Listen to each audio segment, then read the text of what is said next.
Everyone see my screen? So that's just starting up. There's actually been an upgrade, so see how there's a yellow warning there and whatever. Don't worry about that at the moment, yeah. You'll learn that especially with node projects and stuff like that, because there's so many packages, you always got upgrades pending.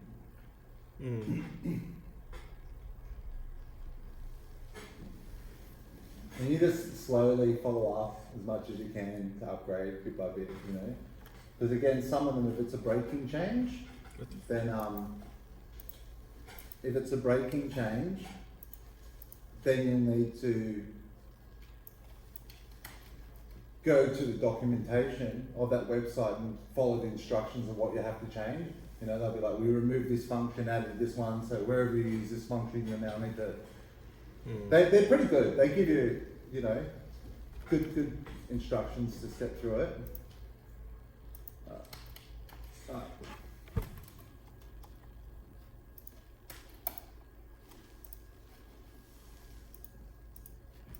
Alright, so you can see here this is just a standard simple site, yep.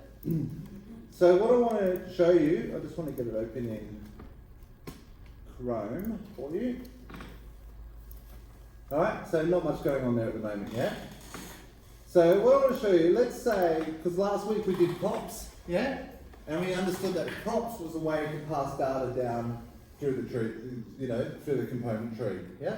And as soon as it goes down, it's just like passing parameters, yeah? But the syntax is different. Instead of just passing the parameters directly in, you do it's like key value pairs, like with HTML elements, you know? That's just part of the JSX syntax. And also, all of the parameters that you put in, they actually become properties of the props object, you know? So the component needs to have one parameter called props, and if you'd go person equals p and age equals 10, you know, then props would have dot age dot. Make sense? We'll see that a bit more. So that's just from last week. But props is great for passing data down and being read-only, so we're looking at downstream. If that makes sense? We're looking at how data can flow downstream in the component tree. So you've got the outermost component, and then they might have some nested ones, and you can, you know, pass the data down through props. But we didn't, well, let me show you something first, without props, okay, but it's going to be a little bit similar. So let's say that I create a variable, let's say, let hobby equal, let's say, knitting, right? So I'll do a hobby there called knitting, and instead of hello, I'm just going to put imperative code there and say hobby, yep. So if we go have a little look, see it just says knitting, okay? Now I'm also going to introduce, I know we haven't covered this before, but you've done click events with buttons in HTML and stuff, so the concept with this is very similar. So React Native has got, what's that? I could not get an on-click button to work. You can get on-click to work? I tried getting it just to change text. In React Native? Oh, okay, that's because it's on-press, not on-click. Oh. So I'll import a button, okay? And you can see it's a button because it says class button. Does that make sense? Yeah. So just like we've got view and text, there's button. And again, if you go to the React Native core components, oh look, actually, there it is. If you go there to the core components, you'll see that button is one of them. See that? A basic button, yep. Now this button, by the way, there's a couple of other ones. There's touchable opacity, but the main one that we use now, which I'll show you later, is they've created a new one called pressable. And pressable is a bit more friendly for styling. And pressable also has more events. You can get on press in, on press out, on long press, on press. Does it, you know what I mean? So it's actually pressable is more friendly, and it's got more events that you can capture for like touchscreen gestures. You know, like long press, touch, you know what I mean? So it's got, and it's also got a bit more styling. So I'm not going to go into it because you can read the docs on it. I'm just going to show you button, but button will actually just render to whatever the native button is for that operating system. So if you use button in deployed Android, you know how Android's got that its own look for button, its own native button style, and iOS has got its own native button style, right? So if you just use button, you can't style it. What it will do is it'll adopt the style of the phone. That's Whereas pressable, you can CSS it up. Okay. Make sense? Yeah. So look, that could be a pro or a con, right? There's pros and cons to this. So like styling itself, well then it's got your own style, it doesn't matter what operating system it's on, but then you lose the native, right? Because what if someone switches their iPhone from light mode to dark mode? If you're doing the native, it'll automatically adopt that. If you've done your own thing, then you have to roll out your own CSS light theme, CSS dark theme, and implement the logic for changing the styles programmatically. You know what I mean? So it depends. You know, it depends on what you're trying to achieve, yeah?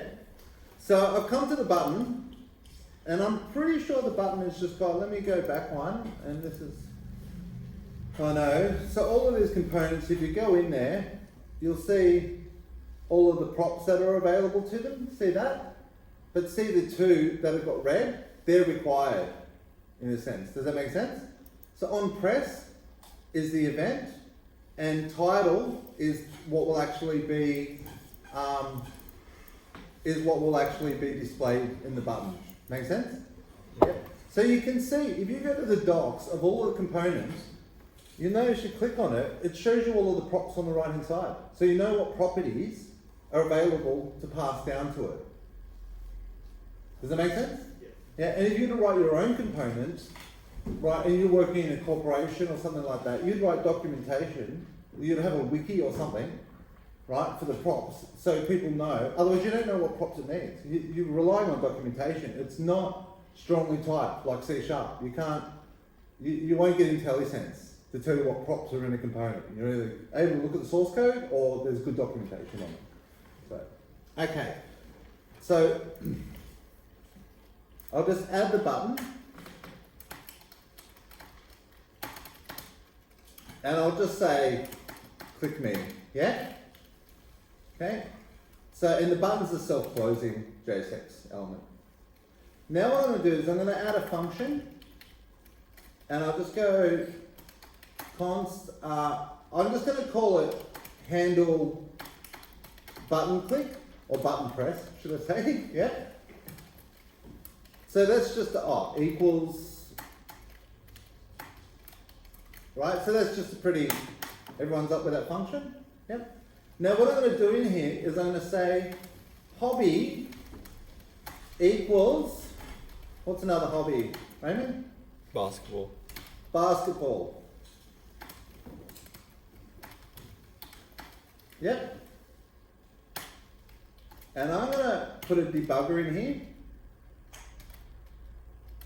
Now there is actually one thing, and I really want everyone to pay close attention to this as well, yeah? This is a gotcha, a caveat that a lot of people get caught up with, and it's really easy. So when I say on press equals, right, because I'm wiring up the event, yeah?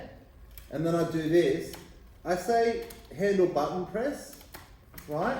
But notice, here's the important part. Do not do that. I'll tell you why. Doing this is invoking the function, right? So when it goes to render, instead of having this available for when you click the button, it'll try to run it straight away. Instead, you're just giving it a pointer to which function you want it to invoke when it's clicked. Does that make sense? Yep. Yeah? So that means it'll run it whether or not you press the button, basically. No, it means that when you press the button, it knows which function you want to execute. Yeah, but if you had the brackets there. If you had the brackets there, you'll get an error, right? If you've got, let me show you. So at the moment, see we're all good, yeah?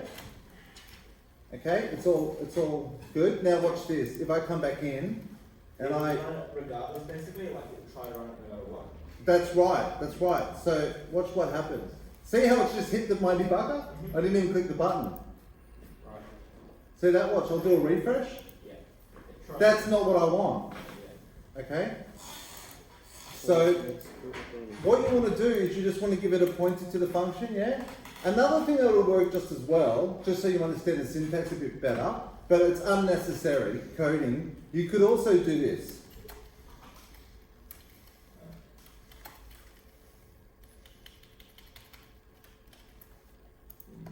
But that's not necessary. So that just says on press the Execute this anonymous function. yeah. And then the anonymous function just calls this function. You know what I mean? Yeah. So what you're doing here, you're giving it a function object. You're not executing the function. You're letting it know which function you want it to execute. So you can see how that's unnecessary, yeah? Yeah. But this can be used a lot of times, as you'll see later, because sometimes there's no need to do a completely separate function. It might just be a one-liner, you know? But in this case, this is pretty neat. This is a very neat way to do it, you know, just putting the name in. So it makes sense, doesn't it? Yeah? Okay, now see how that's gone blue? Automatically, by the fact that it's blue, I can tell that there's a problem. Functions are yellow. Visual Studio Code. Right, so if you want to know, because you know my eyesight's not the best, how I spot errors with some people sometimes very quickly, the colour coding. Just take a note of it and what it should be, you know what I mean? Just go from there. So look, components need to be turquoise or seafoam or whatever colour you want to call it, right? You know that you've got your pinky purple for all your imports and exports, the blues for all of the keywords. Make sense? So just take the yellow functions. If you take note of that, it sort of makes it, and it becomes second nature. All right. So now here's the part that, now that this is fixed, let me just do a quick refresh. And you can see it says knitting, yeah? Okay. So I'm going to click the button, click, and if I hold my mouse over hobby, see how it says knitting? Now, I'll step over it. It's been changed to basketball. See that? So now I'll press continue. But look, it still says knitting. Let's click and make sure that that really happened. So I'll click it again. And before I even go to reassign it, let me hold my mouse over it. Oh, it says basketball. So why? It says basketball. Why is it still displaying knitting? See that? We need to refresh it? Or like No. So Do you need to like redraw that video? I'm going to tell you what you need to understand, yeah? Changing the variable itself is not enough, okay? And then I think if I repeat myself, I'm a teacher, I repeat myself all the time.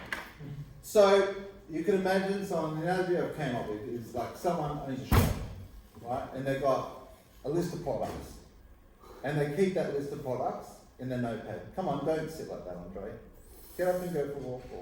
No, he hit his knee. He hit his knee. Oh, did you? Oh, That's what made fun of him. buddy. I'm giving you a hard time and you're all ready. Yeah? Oh, now I'm awkward. yeah. And get a bucket of ice if you want.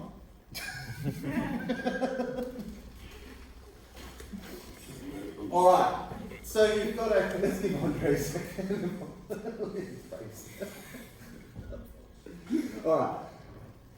So you've got a, let's just say you're storing, you've got a notepad, right? And that notepad is where you keep a list of all your products and how much you charge for them, right? So let's say this is it over here. Probably over here a bit.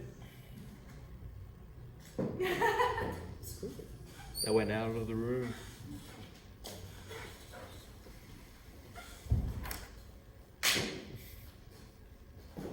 Well, the cleaners only get things on the floor. Huh? Alright, so let's say cola, right? This is one product, right? Let's say cola, and I sell cola for $3.50. Yep. And this is what I might call the source of truth. Right? And the source of truth is actually a concept a lot of times in IT, because IT does replication, exactly what we're talking about with DNS, right? So there's some times when you might have multiple systems or whatever it is, when you've got the source of truth, but then that replicates to another one so it's closer, or you know what I mean? But if the source of truth is updated, everything else should then be updated. Make sense? So we'll call this the source of truth. We can believe this as the latest, freshest, realest data, right? This is the truth. But I do this, and then I go out and I get an advertising company, and my advertising company, you know, Pete's Store or whatever it is. So this is a billboard, right? And I've got here, I sell cola, you know, for $3.50. So I've done it here. Maybe I've got another billboard over the next. I've got a few billboards out there, right? So now, when I want to change the price, there's two places I want to change it. The first place is I'll change it here. I might change it to be $4. Yeah? Okay? But these billboards become stale, outdated. So the next thing I need to do is make sure that all of these updates happen. That make sense?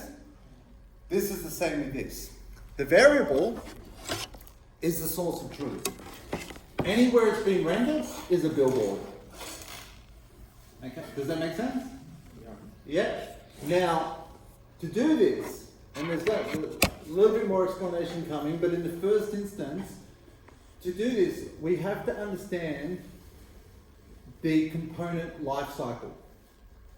And what I mean by the component life cycle is when you look at this, you might think that React just executes this function, right, once, and then it's displayed and it's done. It's actually not like that. This function will get executed over and over and over again as it needs to be.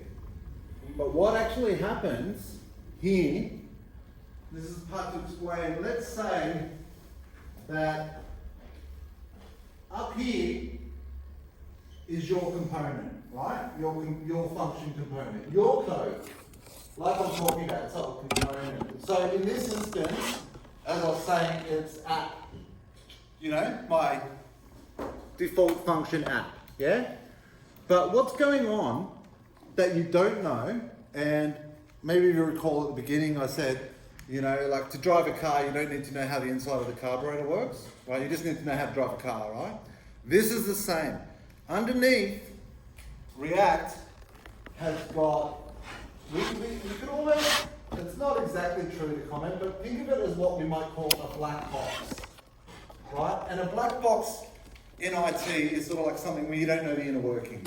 Like a white box system, you can see what happened, you know? It's transparent, right? Whereas this is, let's say that this is opaque. You can't see it, you can't see through it, right? It's a bit of a mystery, but as long as you get the gist of what it does for you, okay? So what it actually does do is it keeps track of everything. It keeps track of the state of your application. So if you think about it, when we talk about the state, it's what's the current value assigned to variables? That's what we mean when we have state, yeah? Like we could have a variable called traffic light, and if I went traffic light equals green, well the current state is green go. You know, if I went traffic light equals red, well it's just changed state, hasn't it? It's gone from the state of green to the state of red. So your whole app's got lots of different things happening. So down here, we'll actually manage the state of it. And if you're interested, and really you don't have to go right into it, but it's a bit of a funny name actually. It's called a directed acyclic graph. Yeah, I had a student yesterday going, why is that funny? So, again, you do not need to study this at all, but this is advanced data structures. If you went to university, you'd learn this, yeah? But what a directed acyclic graph does, okay, and you don't have to fully understand, but what a directed acyclic graph does is it doesn't, like if something changes, it doesn't destroy the previous one, right? Or it doesn't create a total new one. If parts of that structure from the previous one match the new one, right, it'll just do a slight mutation. So let me give you an example of that, right? So don't worry about the value of data, just think about this in terms of data points. So let's say that I had a value, and that value was, let's say, this. about the structure of the data, okay? Don't worry about what the value is, okay? So let's say I had data structure, it was this, yeah? But then, I needed to change it from that to this, okay? Okay, so you can see I want to go from that data structure to this data structure, yeah? Now, instead of destroying this completely and then creating a new one, what it'll do is it'll figure out the delta. So the delta means difference in something, okay? And it will actually, I think a good way to represent this is it won't delete this, it'll keep this, but it'll know that it's no longer current, right? And then it will, any green anywhere? Oh look, I'll use black. And then it'll add that. Does that make sense? So it's like it's changed the data structure, but like he at the same time he remembers like how it was before. It remembers how it was before and it keeps track of what's current, so we know that this is current, yeah? But it doesn't delete what was there before, it reuses what it can, that's the same. Make sense? Isn't it expensive to always keep track? No. So look, Andre, the maths behind it, Super complicated. well, yeah, I guess you would say complex. Look, all of these things with maths, I found with all of these things, it's not difficult, it's just time consuming to build it up and go through it, and you know what I mean? It's just Anything, no matter how complicated everything is, right, it starts with small parts, doesn't it? Right? And you learn a way to build it up slowly, and then before you know it, you know? What's the expression? It's probably not the best. How to eat an elephant, you know, one spoon at a time, you know? you don't try and swallow the whole thing, you know? So, and that's how these things are built up. You think about it, that's what IT is. It ultimately comes from zeros and ones, doesn't it? And over time, they built it up and added more, you know? So that's what I want you to know, take away from that. This is all of this. That's kind of like an abstraction I'm giving you there. You know what I mean? Just to give you the gist that what's happening under here, it is complicated, but it keeps track of everything, right? And when you make a change to something, which I'll show you in a minute, like when you do it properly using what React wants, it will actually execute this function as many times as it needs. It'll do multiple sweeps of that function, but it will only execute the lines. It will pick and choose the logic that it needs to execute to do what it needs to update the view to what you want it to be, okay?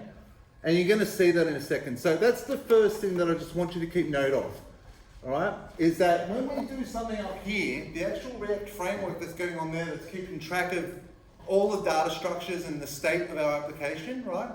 It'll execute our component function as many times as it needs to do what it wants, okay? And it's not linear. It'll actually do it a few times at different phases, right? The first one to update the value, and then the second one to come back and update the view, and then come down and then come back up to give you the latest value, right? It can actually be a few times. So this is where I'll break it down for you and sort of show you the cycle. But to do this, in the first instance, with the life cycle, React has got something that they call hooks. Hooks. Okay? Now, a lot of people get confused by hooks, which is fair enough, the name of it. Hooks is not just... Hooks is a term that's used commonly in IT, and basically what it means, in a sense, is like you can have processes, right? And that process might have 4 steps, whatever it's doing, right? And that process might even be a process that someone else's code you're using, you know, a library you're using, right? You call a function and it starts up a process. And that process might have step 1, step 2, step 3, step 4. Now normally, or you know, typically what you used to is you invoke it and it'll do step 1, step 2, step 3, step 4, and you can't do anything till that's finished. You know what I mean? You get the return value, whatever. But events or hooks allow you to hook in to different times of events. Okay, so as an example, there's another thing. It's a different technology, and it's a simple one, but just so you understand, there's something in IT called webhooks. And what webhooks are, is if you've got an API, exactly the same like we did with Express. Yeah, do you know how we created our own REST API? You know, like you send a request, you know, get a response, yeah?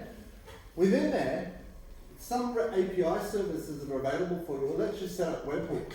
And what webhooks does is at different times, like before, start, during, finished, on success, on error, right, it actually lets you specify URLs that you want that app to call. Does that make sense? So you can hook in to certain points in that process. It make sense? Yeah, it's time based. Yeah, so let's do another example. Let's say that you're coming to class, right? So you've got a journey from home to here. Now, typically, I wouldn't know, right, if like where you are in the journey until you get here, right, or you left home. But to hook into that event, maybe let's say you've let me register with you a request that when you're 5 minutes away, I get a text. So you saying I'm 5 minutes away. I've hooked in to part of that process. Yeah. Does that make sense? Right? It's just like, it's like intercepting in part of it, right? I'm able to hook in the part of the process. There you go. Yeah, so it's basically an event, right? I'm basically able to say, alright, I see there's this process, it's got step 1, step 2, and step 3, and step 4. When you get to step 3, please raise this event. So I can run my own custom logic, or whatever I want to do, right? I can intercept in that process. That's what they mean by hooks. But it's also used as a bit of a general term, right? But hooks in React means that they allow you to hook into certain times in the lifecycle event of the component. So as I said, this guy might invoke this a few times. The first time to update the variable, the second time to update the view, the billboards, right? And then another time to run hooks, to say it's all been updated, now here's the new value available to you. Okay? So let me show you one of the hooks. So if I actually come up here and go React Native hooks, you'll see here there's a whole thing on hooks. Look, there's a whole thing in it. And there's quite a few of them there. Right? Hooks at a glance. Okay, so hooks came in recently. Okay, and they make it very easy to do things. So the main one that we're going to be using is what's called the state hook. Okay, so let me show you how to use it. Now, at first this syntax might look a little bit funny to you, and I'll break that down later. But the first thing I need to do is, if you recall, React and React Native are very similar. The only difference is React Native, you use components that are going to be rendered for mobile phone. React.js, you just return HTML for a browser. You know, React.js is just for, but besides that, they use the same core library to manage the life cycle and the underworkings, you know, this black box sort of thing. And that's just React. So if I go to the package.json, you can see I've got React installed. Okay, it should just be there. React, see that's the core library, and then I've got React Native. Yep. So here I've imported React Native, but if I come up here, I'm going to go import from React, and what I need to import here, all hooks start with the word use. Use. See how many ones that use callback, use context? You'll learn these over time, yeah?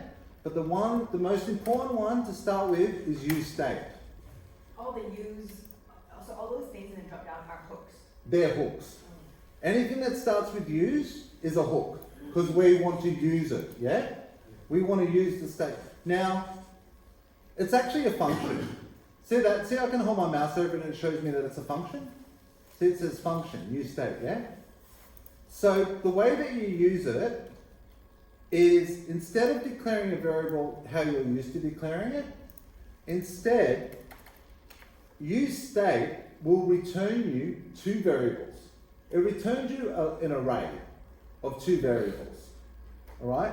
Now, you don't want the array to change, but the variables inside it can change. So you'll go const, and then what you'll do is you'll put the name of the variable, so whatever you're storing, right? If it was someone's age, I'll call it age. It was just standard variable naming here. So I'm going to say hobby, yep. But then the second thing it returns is you use the convention of set and then whatever the name of the variable was, set, okay? Then you say that it equals use state, and you invoke the function. Now this is complaining because I've got hobby twice there. Does that make sense? Yeah. Now, the second thing is, see where I've got hobby equals basketball? You don't do that anymore. Instead what you do is you call set hobby and you pass in the new value, yeah? So my point is, what this set function will do, right? So use state returns you the variable and also a function, a setter function, okay? Now what the set function will do is it will update the source of truth, but then it will also go to all of the billboards and update them. Does that make sense? Yeah. Yeah, so set this setter function, so it gives you the variable and the setter function. The first thing it'll do is it'll update the variable to basketball, and then it'll come back around and it'll look for any billboard. Make sense? And then it'll update the display. Not only will it update it, it'll update it in such an efficient surgical way, which you'll see a bit later.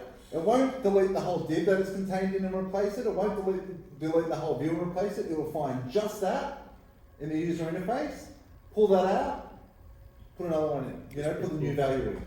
So it's kind of like, it won't do work that it doesn't need to do. Make sense? Like let's say I wanted one brick to be a different colour, right? Do I need to pull the whole wall down and rebuild it again? No. Or could I just take that brick out? That's what it does. And a lot of that and the efficiency with it, it's all about this. It's all about the bag. Okay? So, the next thing is, if you recall when I did it the first time, when I first initialized it, I said let hobby equal knitting, yeah? So I can't do that, so how do I set the default value? Well, that's easy. You can actually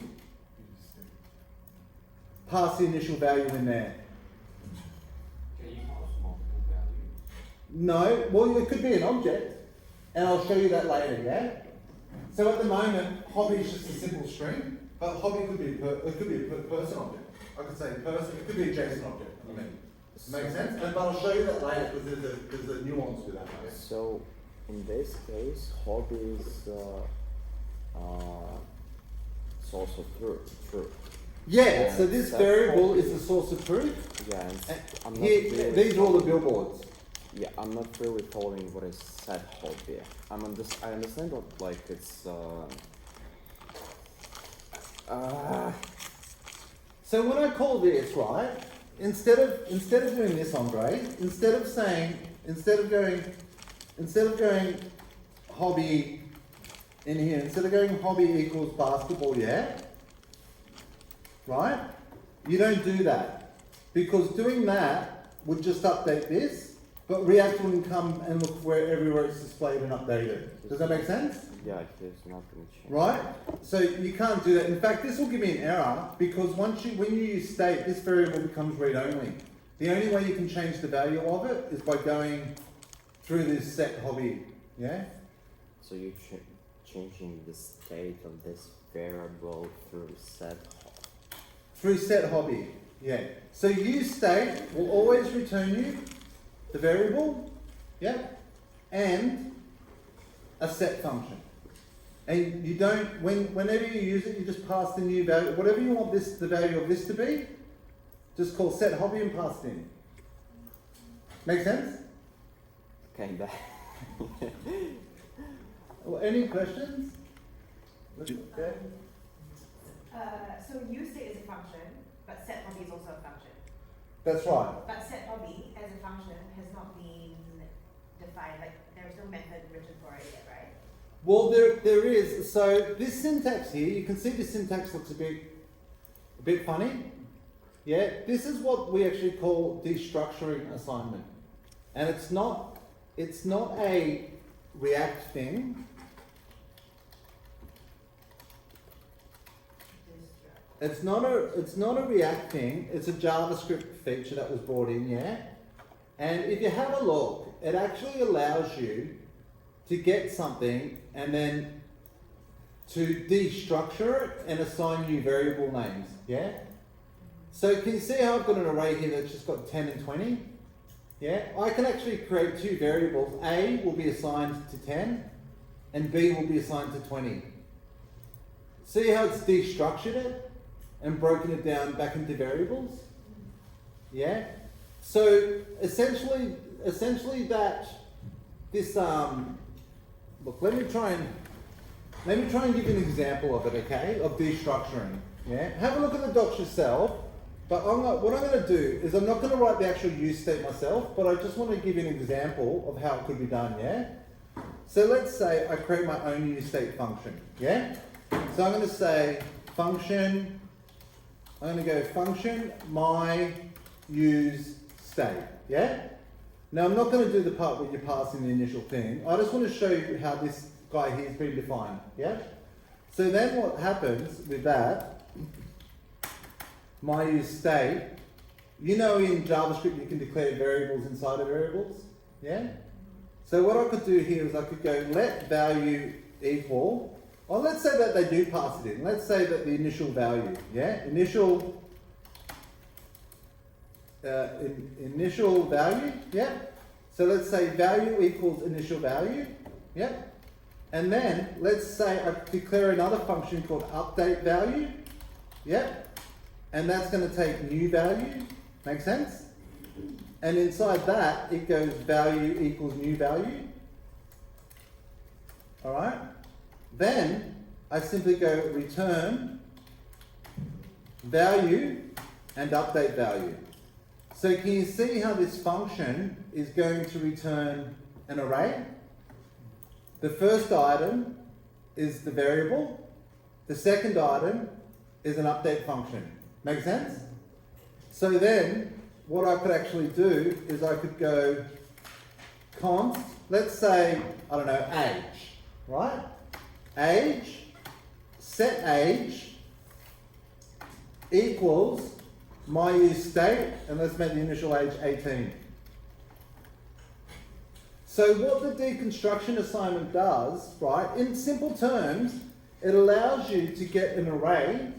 Okay, you can also deconstruct objects, but let's just think about with arrays. It allows you to get an array, and instead of it being all a collection, it allows you to get each individual element and assign variable names to them. So here's an example. Look, I could create an array like this. I could say, let's say, A, B, C. Make sense? Yep. Now I could go, let's say let characters equals that. Make sense? Yep. Now what if I wanted to assign A to a variable called 1 and B to a variable called 2? Right? What would I normally have to do? I'd have to go let 1 equal characters. How would I get A? 0. Yeah, you understand? Yep. And if I was to go let 2 equal characters what? 1. Okay. And what if I wanted to get 1, 2, 3, 4, 5, 6, 7? Right? You could imagine I'd start getting a few lines of code, wouldn't I? So instead of doing this, destructuring assignment lets me do this. I could go, let me get rid of that because I want to use the names again. Yeah? I could go let 1, oh, see if I can type, let 1, 2 equal characters. And what that will do is it will get the value of A and assign it to the variable 1. It'll get the value of B and assign it to the variable of 2. What do I see? Nothing. And C, it won't do anything. Right? But you'll love this. If you look at the NBN docs, there's also, you can use the spread operator and see how they've got A, B, and C. Yeah? So what this has done, so if this had 10, 20, 30, right, it would only get 10 and 20. It would ignore 30, it would ignore the rest of the array. Yeah? Because I'm just getting the first two elements. See, this is really, it's just 0 index, 1 index, make sense? But this is pretty cool. If I was to go A, B, and then dot, dot, dot, you don't have to use the word rest, right? Dot, dot, dot, other numbers or whatever. But this is like similar to the spread operator, but the other way around. They call this the rest operator, but it's the same thing. But what it will do, if you put dot, dot, dot in front of it, then it will get the rest of it and store it in there. So A would be 10, B would be 20, rest would be another array with 30, 40, 50 in it. It would store the rest in there. Make sense? But ultimately, it's sugar syntax. I could do the same thing by going 1 equals characters at 0 index, you know? So you can see here, to answer your question, you can see that the function actually is defined. See that, Alyssa? And it's returned in here, but I destructure it and then I give it whatever name I want. So I'm actually assigning that set function to that update value. Can you see that? You see how my use state function, yeah? You see how it's got a variable and a function. And can you see that I return the variable and then the function? And just like I assigned it before to 1 and 2, here I've just assigned it to age will be that's returned, yeah? And set age is just the name I'm pointing to the function that they have in there, yeah? Now the function that they have in there, you can see here I just update the value, but their one does a lot more work. Well, it goes and updates all the billboards. You know what I mean? It goes and it finds anywhere that it's being displayed and it will re-render it efficiently. Yeah? And I can assign a prop with the user state. You can. So what you could also do, right, is I could let me give you an example of that. So if you don't mind, I'll just get rid of my example. I just wanted to, you know, ultimately what you end up with, it's not hard to look at. There it is, right? Ultimately what you end up with is instead of what you're used to, right? And this is what you need to know, you know, like I said, driving a car, right? You just need to know what the indicator, right? Instead of doing a variable like this, like you used to, yeah? Just know that you declare them like this. If you want to initialize them with the value, you can pass it in here. If you want to update them, you've got to use this function. Make sense? So, you mean you can, before set hobby basketball, you can say like something like hobby equal knitting and then set hobby basketball? No. You set it. I'm saying when I've declared the variable hobby here, I've initialized it with the variable knitting, and if I want to update it, I've got to use this set hobby function. So hobby equals basketball becomes set hobby basketball. So when it starts off, so let's have a look. So what else I'm going to do now is I want you to understand the life cycle a bit more, yeah? So I'm going to put a breakpoint there as well. See that? Okay? Now the breakpoint up here, when it's simple, you can get away with it, but later you're going to realize you're going to hit that breakpoint and you won't be able to see variables and stuff like that. Because like I said, it's a bit of a funny concept to get your head around. But like I said, whenever you call set state, like set age or set height or whatever, or one of the set functions returned by your state, it talks to the black box, right? And then that black box is going to execute your function, your component function, as many times as it needs. But each time it does it, it'll selectively choose what it executes, right? Because it doesn't need to execute the whole thing, yeah? So let me show you this. So if I come up, all right, let me do a hard refresh here. So can you see how it's being executed the first time and hobby is undefined and set hobby is undefined, yeah? So we step over that and now you can see hobby has been assigned to knitting and you can see set hobby is a function. Kind of hard to see, but see it says set hobby equals a function, yeah? That's how you can tell there, right? So now I go continue, right? And you can see I've got hobby printed 3 times there, yeah? So now I go click me. You can see that we've hit that event. And if I look at hobby, see how it can be, sometimes it can be funny because of the life cycle. See how I can't see the value of hobby? I can see set hobby. That's because that's not loaded up at the moment. So now I step over it and I click over set hobby, right? But down, yeah, it won't let me see it here, right? So that's fine for now. But I go set hobby and I go continue. And can you see how I've hit the debugger again? Yeah. That's because when I called set hobby, right? Think of it this way. It knew that I had a hobby down here and it was equal to knitting. Yep.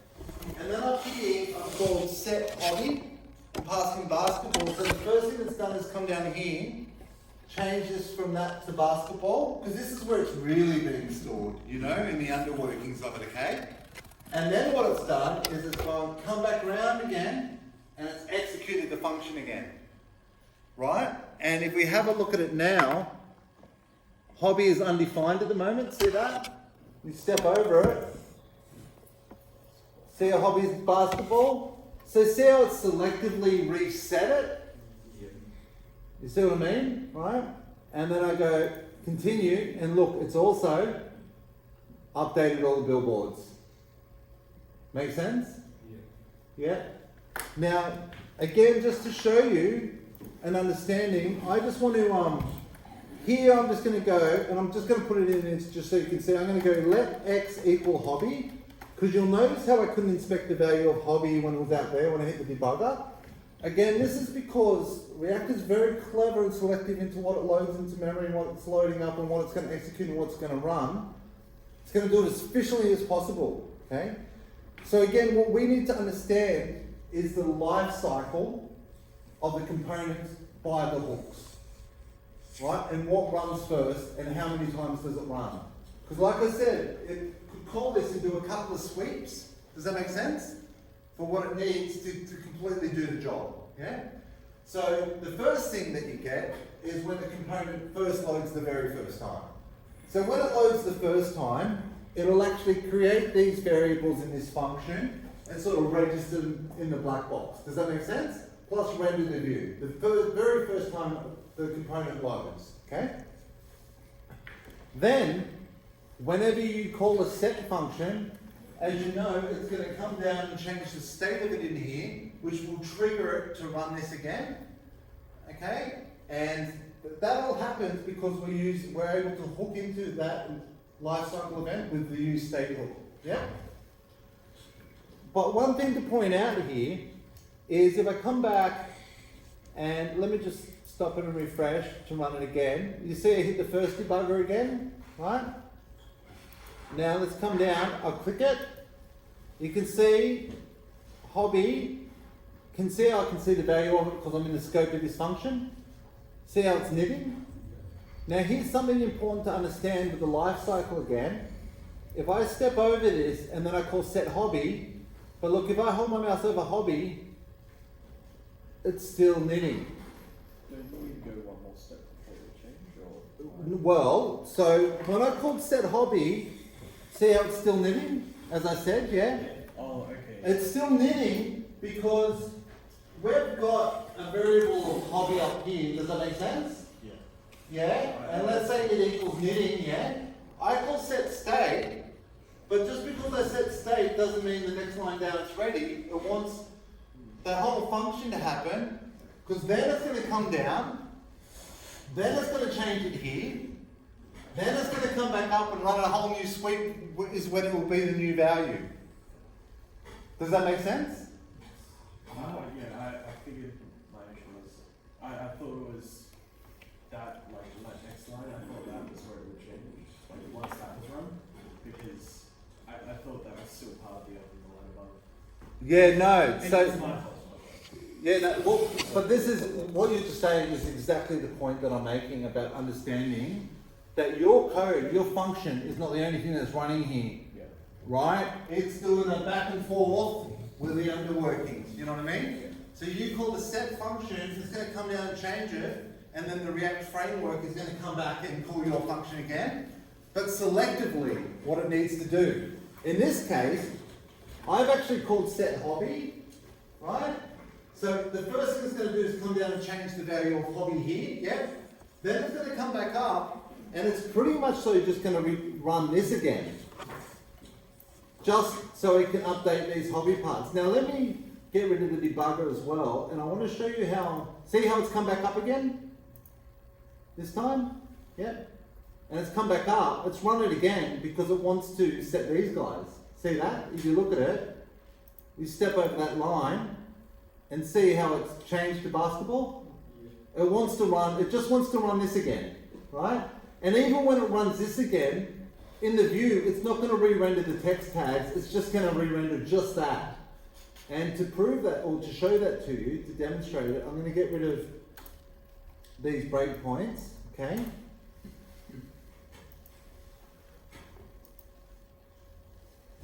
Okay, so I'll just do a quick refresh, yep. And I'm going to go to elements, and I'm going to inspect one. Okay, so here I'm going to see how it says knitting, knitting, knitting. Now can you see how there's the whole, you know, because we're doing web preview, it's turned the views into divs, you know. But you can see that's all there, but you've got my content. Now watch what happens, watch closely. You can see when the HTML changes or the user interface changes, it gives you a little highlight. Watch for it. Did you see that? I'll do it again. Watch the word knitting. Cool. What happened with the first div? Did it change it as well? Oh, here? Yeah. Maybe a little bit. Maybe it had to do something a little bit there. You know what I mean? But really, you could see it was efficient, wasn't it? I'm just going, no. What do you know about? I'm telling you, it's efficient.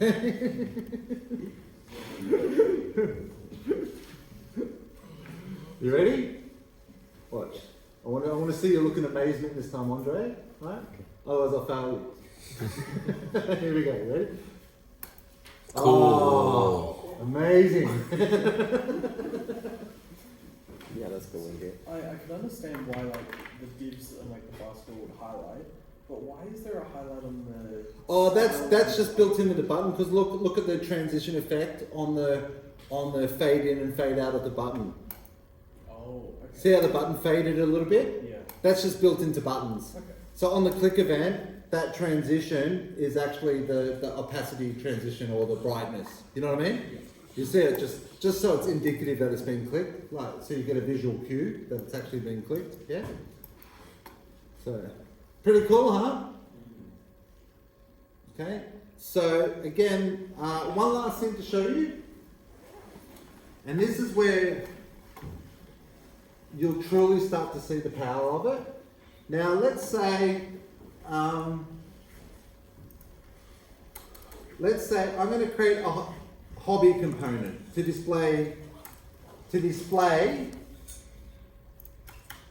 the hobby, yeah? Instead of just a simple text one, I want to do my own component, yeah?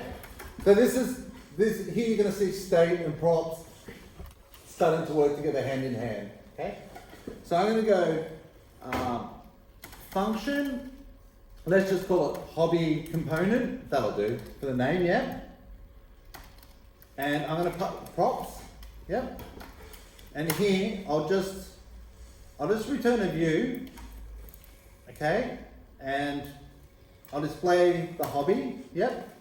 But I'll also just make it a little bit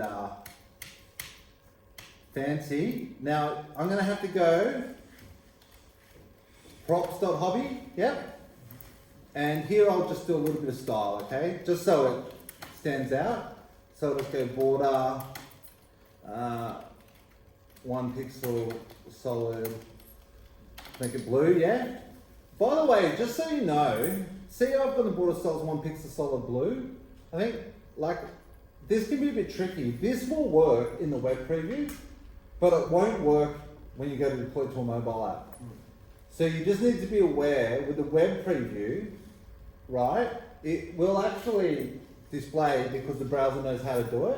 Why would it not work when you go to a... Because the mobile app doesn't know this CSS, it knows the proper React one. So it's a bit deceiving. right? People get caught up in it all the time. In fact, the web preview is good for me as a teacher with you to start with. But later, I'll get it so you can all plug your phones in with a USB cable, run it and preview it on your phone. Because the web deploy is only good at the very beginning of a project. As soon as you start doing anything, and even then, it can actually lull you into a false sense of doing CSS and it working, then you go to plug in, and that's just a... Is that why you make a variable style at the top? Or well, no, that's just styling in general, but I'm just letting you know, it's a bit of a pitfall, right? You think it's going to be working, right? But it's not. It's, you know, likewise, like see this handle button event, I could actually go and call alert here. Does that make sense? And say, follow, yeah? But that would work when I'm doing it in web preview, okay? Because the browser has JavaScript and it knows the alert function. But this function doesn't exist on a mobile phone.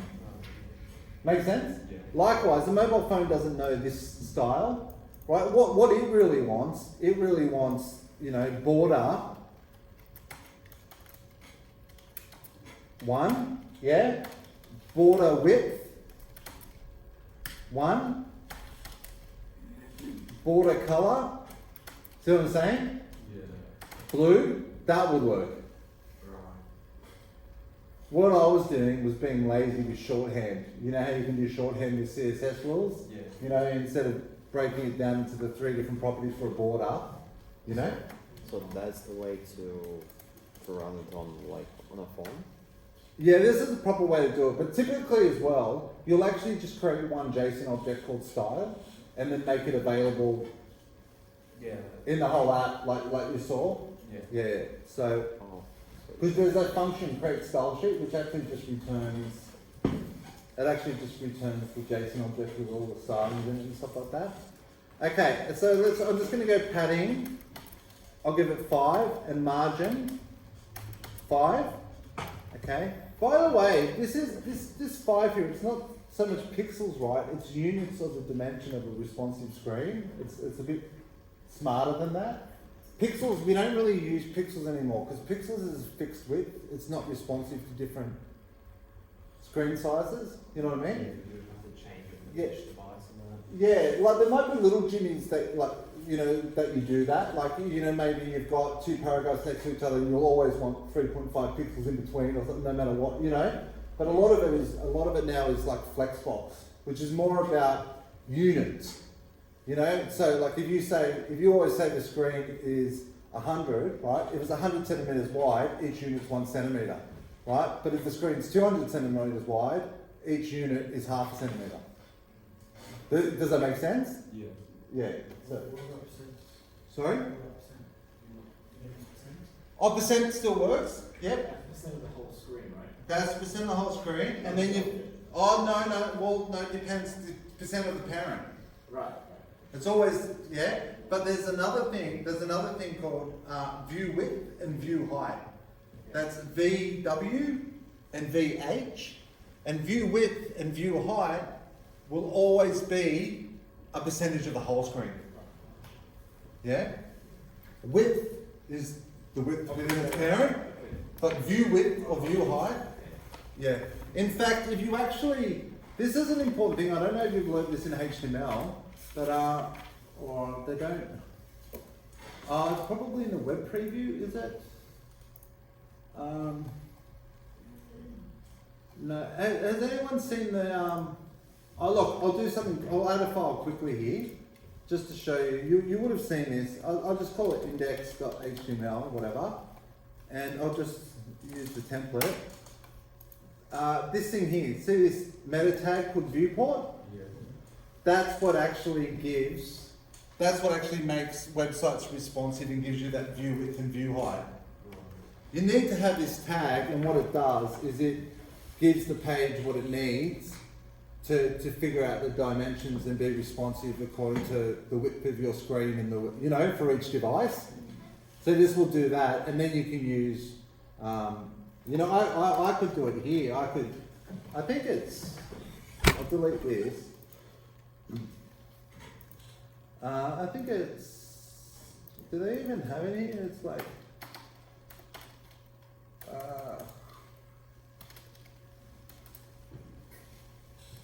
I'll need to do it in here because I use. It's been a while. I actually use another library called Tailwind, which does everything for me. But look, it's W3 schools, man. Look.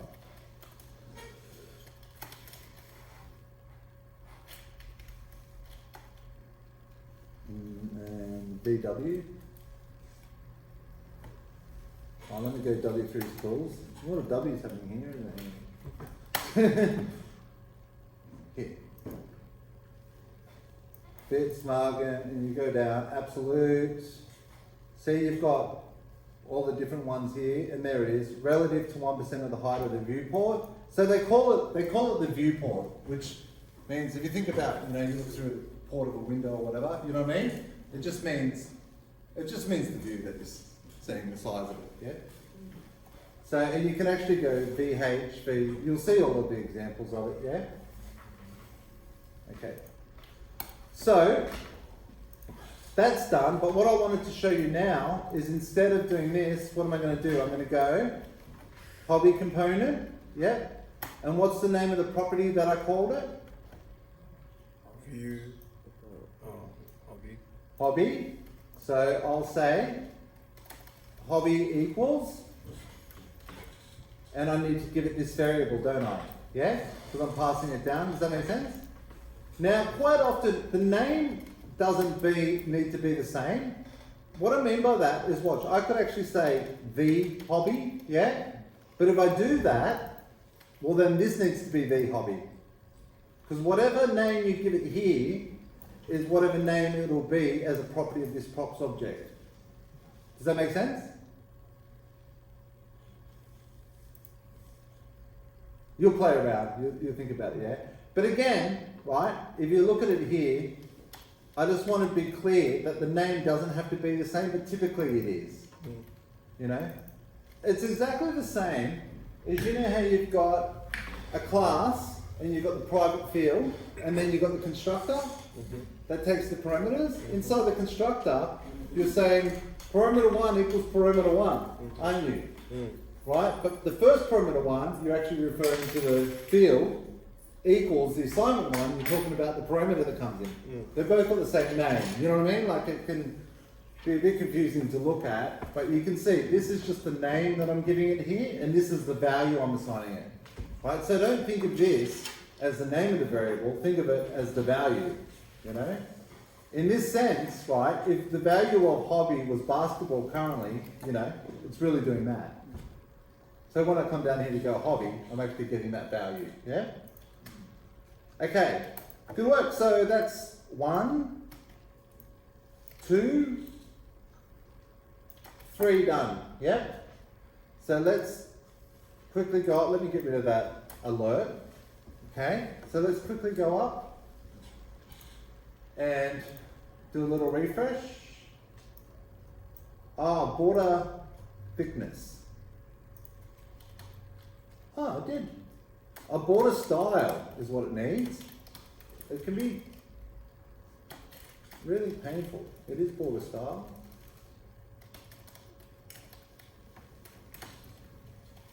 Solid. There we go. Alright?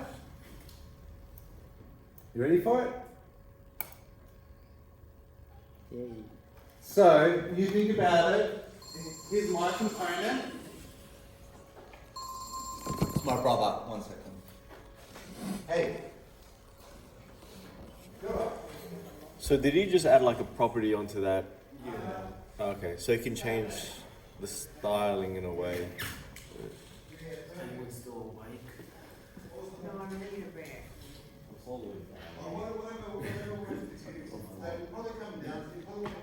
don't know, just I don't know.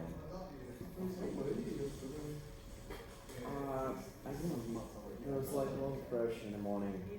I couldn't. Well, basically, I woke up at 6 a.m. as usual, and I couldn't make myself stand. Okay. So, my point being is we've actually got hobby here, right? Which is really being stored down here in state, yeah? And then we had our hobby components. Does that make sense? They're nested, aren't they? Yeah? You can see, because that structure, I know it's getting a bit messy, but does that structure make sense to everyone? my app has got the 3 children. Yeah, and you can see that here, yeah? Here's my app, and it's got the 1, 2, 3 children. There's the code representation of it, yeah? So you can see what happens is when I click the button, comes down here, changes that, comes back up here, reruns that, and wherever the prop was passed down, it finds all of those billboards as well, and updates them. Make sense? Mm-hmm. So let me try and make it a bit clearer. Let me also put the hobby. I'll put one of the hobbies up here in text. Make sense? We'll have a break in a second. I know it's almost time, right? So you can see this hobby is being displayed in the app, but these ones are being displayed in here, aren't they? Yeah? So it doesn't have the same order. See that? But look. Still get changed. Now, here's something for you to think about. I think you'll... Now, see I've also got this handle button press, right? This is where you can actually... what I'm going to do actually is I'm going to quickly change this from being hobby to being count, yeah? And I'm going to set it, and I'm going to say set count, yep? And I'll start it off at 0, okay? Mm-hmm. And then here I'll just change this to be count. Make sense? Jeez.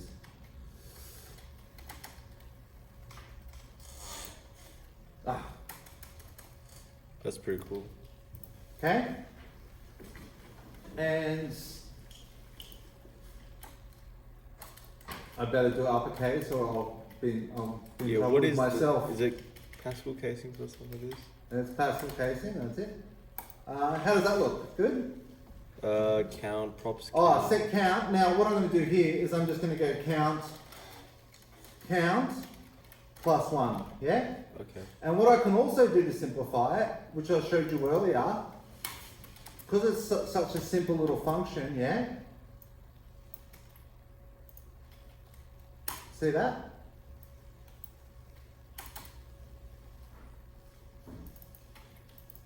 Make sense? Mm-hmm. Would you notice that? Yeah? Give you a second to look at it, yeah? And I'll change this, and I'm going to call this increment count, yeah? Make sense? So what am I doing here? I'm just setting it to be whatever it currently is, plus 1, yeah? Mhm. So let's have a look. Yeah? Now, here's where you're going to start. Here's where there's going to be a little trick for you, right? Does set count always have to begin with the word set? It's convention. Oh, If I wanted, I could call it Mary Poppins, right? But it'd be hard to read, you know? Okay, so now here's a little challenge for you to think about over your break. I don't want this button to be in the parent. I want each child to have its own increment button, right? It might not make sense as an app, but just think about it logically. I want each child, to have the increment count button, and when I click it, it updates it everywhere. So I want to move this button from outside of the app, and I want to put it in here. See how it's here at the moment? Yeah. Now I'll give you a little clue. If we come down, if I get this, and I pass it in here, yeah? Alright, it can't be count because I've got it as props count, yeah? Does that make sense? But I've got one problem at the moment, and I'll even have an error for it. And the error is it not saving? Definitely saved it. Come on, error. Oh, it'll happen when I click it probably. There it is. See, I've got 2 errors. And what does the error say? Set count is not defined. Let's come and have a look here. So if you notice, I've got 2 components, and these components could be in separate files as well. Remember, we did imports and exports, yeah? So where does set count exist? Where does it exist? Where is set count function? at, yeah? Does it exist in the scope of here? No, so I can't call it here, yeah? So how could I make it that this function, a pointer to this function is available in here? Can you pass down a function across? Good work. Yeah. So, Oh, yeah, smart. so what we could actually do, right, is we could do it as a separate, so I could go, look, and again, I could give it another name, just so you know. I could go update count, yeah? Or look, I could even call it increment, yeah? Increment count equals set count, yep. Make sense? And then, sorry, I didn't spell. Maitland, you should have noticed that, mate.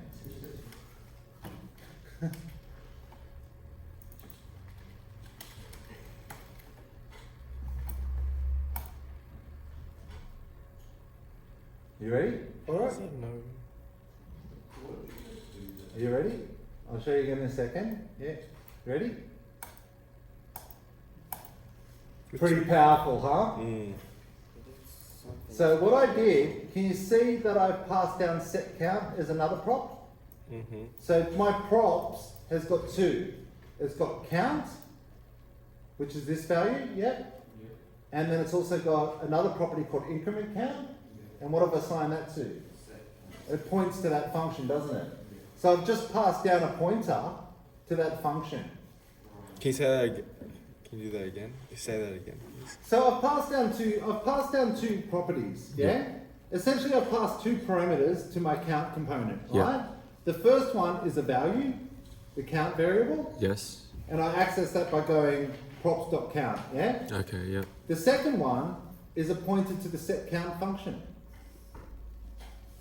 But I've called it increment count. So I go props.increment count, what the current count is plus 1. When I'm doing this, I'm actually invoking this function. Because see, I'm passing it down. Mm-hmm. This is passing down a pointer to this function, remember? So when it gets passed down, when I call this, it's actually invoking the function up here. Mm-hmm. Yeah? No.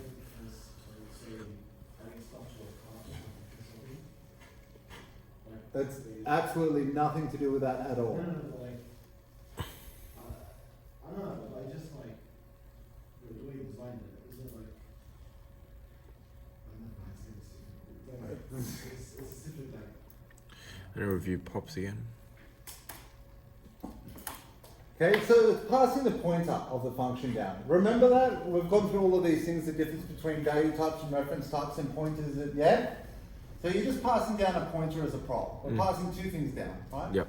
Now when you do this, typically it's good to make your code easy to read, it's always best to not split things up. You never want to split, if you need to pass more than one property of an object to a function or something like that, right? You don't break it up and you pass the whole object. And this is actually part of when you notice that people become better programmers because their code becomes more simplistic. You see that they start thinking more in terms of objects, right? If I've got an object that's got 20 properties, right, and then I've got a function that needs to access 3 of them, I don't go person.property1, person.property2, as parameters. I'll just pass the whole person there.